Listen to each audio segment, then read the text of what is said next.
इस समय जो वोट चोरी के मैटर पर जो काम कर रही है, उस पर आप क्या कहना चाहेंगे? देखिए, सबसे बड़ी बात यह है कि राहुल जी ने, जो विपक्ष के नेता हैं, सबसे बड़ा संसदीय दल है विपक्ष का, उन्होंने जो खोजी पत्रकारों को करना चाहिए था, जो निर्वाचन आयोग को स्वयं करना चाहिए था, उस दिशा में उन्होंने मतदाता सूची में हुई गड़बड़ियों का खुलासा किया और दस्तावेज के साथ किया। उसको निर्वाचन आयोग को स्वतः संज्ञान लेकर के और राहुल जी को बुला करके ये कहना चाहिए था कि जो गड़बड़ियों का संज्ञान आपने हमारे संज्ञान में लाया है, हम इसका समाधान करेंगे, इसकी गलतियों को ठीक करेंगे। लेकिन कल आपने देखा होगा निर्वाचन आयोग का कल मुख्य आयुक्त का पत्रकार वार्ता था। उनके पत्रकार वार्ता में जिन बिंदुओं को राहुल जी ने उठाया था, किसी एक का जिक्र नहीं। उल्टे वो राहुल गांधी जी से कह रहे हैं कि उनको देश से माफी मांगना चाहिए। अगर वो ये बात करते कि सुप्रीम कोर्ट में, जिसको अभी एसआईआर किस लिए हो रहा था, इसलिए हो रहा था कि मतदाता सूची करेक्ट हो जाए, तो अगर ये करेक्शन था तो जो सुप्रीम कोर्ट में योगेंद्र यादव जी ने जिंदा लोगों को प्रस्तुत किया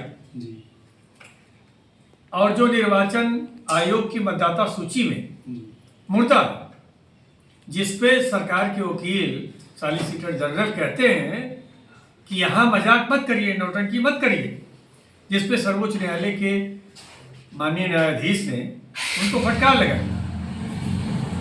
तो अब इससे बड़ा सबूत निर्वाचन आयोग को क्या चाहिए? निर्वाचन आयोग एक तरफ कहता है कि हम जो 11 दस्तावेज को उन्होंने मान्यता दिया है, उसमें आधार कार्ड को, वोटर आईडी को नहीं बांटी, और सर्वोच्च न्यायालय में ये एफिडेविट देता है कि हम इस सूचना को निर्वाचन की सूचना को, मतदाता सूची को डिजिटल फॉर्म में देने के लिए बाध्य नहीं है।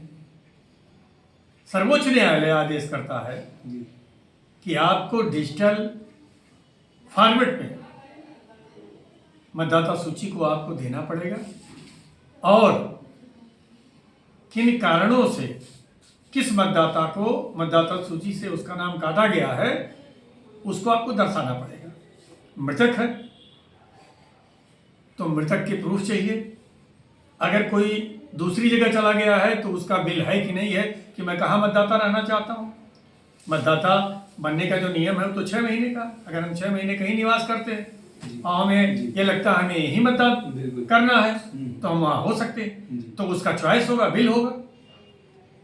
तो वो आदेश जो निर्वाचन आयोग कर रहा है, वो सर्वोच्च न्यायालय कर रहा है, उसे निर्वाचन आयोग को स्वतः करना चाहिए, लेकिन नहीं कर रहा है। कल का मैं समझता हूँ निर्वाचन आयोग का जो पत्रकार वार्ता था, वह भारतीय लोकतंत्र के लिए सबसे शर्मनाक दिन था कि हमारा निर्वाचन आयोग जो दुनिया में जाना जाता था, वह इतना शर्मनाक पत्रकार वार्ता करेगा। वो मतदाता बनने, मतदाता सूची से नाम कटने की नियमावली बता रहा था, न कि नेता विरोधी दल ने जो आरोप लगाए थे उसकी वो सफाई दे रहा था। और इसीलिए राहुल गांधी निकले हुए हैं कि सबसे बड़ी अदालत तो जनता है। राहुल गांधी ने तो वोट चोरी का जो आरोप लगाया, यह हथियार किसने दिया? निर्वाचन आयोग ने दिया। और निर्वाचन आयोग का खुल करके जो समर्थन भारतीय जनता पार्टी और उनके मंत्रियों ने किया, उन्होंने दिया। यह हथियार तो खुद राहुल गांधी ने बनाए नहीं। राहुल जी ने तो नेता विपक्ष की भूमिका अदा की कि हम विपक्ष की भूमिका में हैं तो हमको सरकार की कमियों को उजागर करना है। अब एक तरफ राहुल गांधी जब उजागर करते हैं तो उनसे आयोग कह रहा आप एफिडेविट दीजिए, और वहीं अनुराग ठाकुर कह रहे हैं कि रायबरेली में भी इतने मतदाता हैं, वायनाड में इतने मतदाता फर्जी हैं, कम से कम 5 कॉन्स्टिट्यूंसी को उन्होंने बात किया, लेकिन निर्वाचन आयोग उनसे एफिडेविट नहीं मांग रहा। एक तरफ चुनाव आयुक्त कह रहे हैं न मैं पक्ष हूं न विपक्ष हूं, मेरे लिए सब समकक्ष है।